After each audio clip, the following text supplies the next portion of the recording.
Assalamualaikum warahmatullahi wabarakatuh.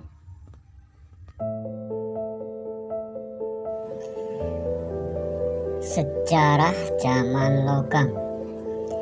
Zaman logam adalah zaman di mana manusia telah mulai berevolusi.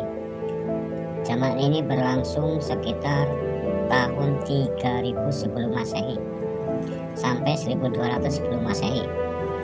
Zaman ini disebut zaman. Di masa ini manusia mulai mengenal dan terampil membuat alat-alat yang berasal dari bahan logam. Teknik-teknik pengolahan berbagai alat dari logam juga telah ditemukan, sehingga manusia perlahan mulai meninggalkan alat dari batu dan beralih ke logam. Jika dibandingkan dengan zaman batu, pembuatan peralatan dari bahan logam lebih mudah dan membutuhkan waktu yang lebih singkat untuk membuatnya. Hanya perlu meleburkan logam, kemudian menuangkannya ke dalam cetakan.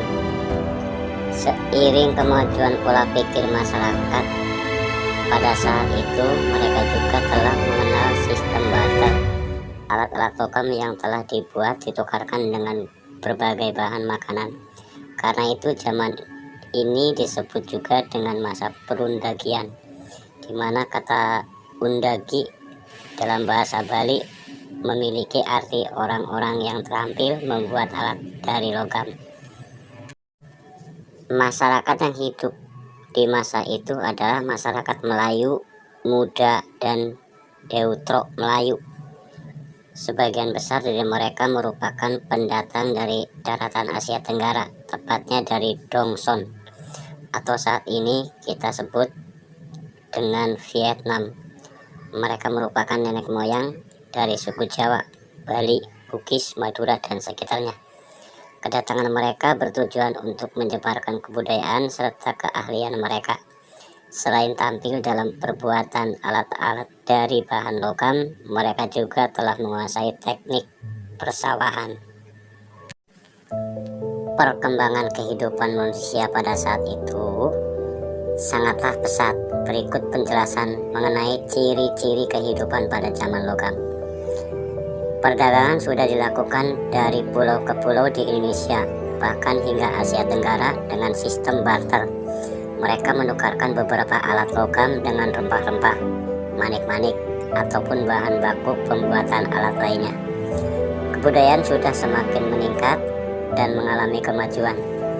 Untuk sistem penguburan jenazah, manusia pada saat itu telah mengenal dua cara, secara langsung dan tidak langsung.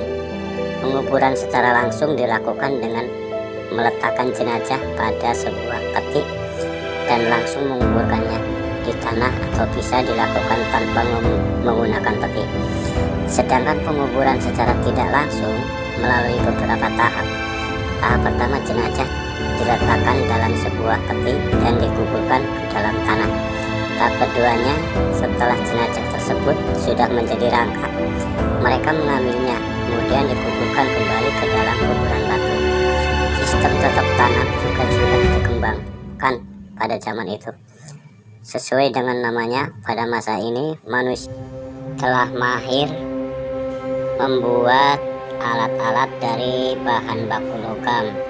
Tidak hanya perakitan berat saja, namun juga berupa perhiasan dan senjata. Pembagian zaman di zaman logam. Pada dasarnya zaman ini dibagi menjadi tiga, yaitu zaman tembaga, zaman perunggu, zaman besi. Namun zaman tembaga tidak berkembang di Indonesia, sehingga di Indonesia zaman logam hanya dibagi menjadi dua, yaitu zaman perunggu dan zaman besi. Berikut penjelasan lebih lanjut mengenai pembagian zaman pada zaman logam. Zaman tembaga. Di zaman inilah manusia mulai mengenal logam. Seringkali mereka menggunakan tembaga berbagai bahan baku pembuatan peralatan logam. Zaman ini berkembang di beberapa negara di luar Indonesia seperti Malaysia, Thailand, Kamboja, dan Vietnam. Zaman besi.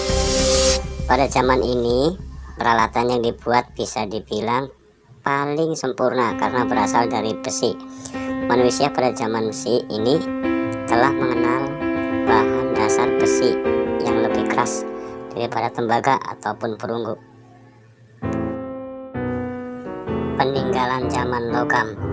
Di setiap masanya, nenek moyang kita selalu meninggalkan sejarah sebagai bukti eksistensi mereka di zaman terdahulu. Berikut peninggalan-peninggalan zaman logam yang berhasil ditemukan oleh para ahli. Kita lanjut di episode berikutnya.